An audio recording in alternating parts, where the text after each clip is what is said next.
राना तू get ready होगी? हाँ जी मम्मी होगी। ए तो मेरा सन मून शाइन मां सदके मां वारी इतनी सोहनी। बस चलो एंडी चलो। वो मैं ये कह रही थी मम्मी, आप ना सलमान के साथ अकेले ही चली जाती।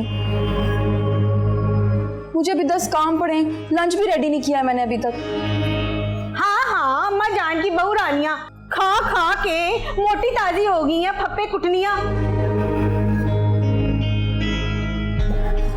इंज जिंज कम नू हथ लाण डेथ आंदी ने। हाँ चल। अच्छा अब आप ना ज्यादा लड़ाई झगड़े वाली बातें ना करें, मैं चल रही हूँ ना साथ, चले। अच्छा तुम इस तरह करो, सलमान गाड़ी में इंतजार कर रहा है, वेट कर रहा है, बंटी नू बुला। ओके अच्छा हे जल्दी करो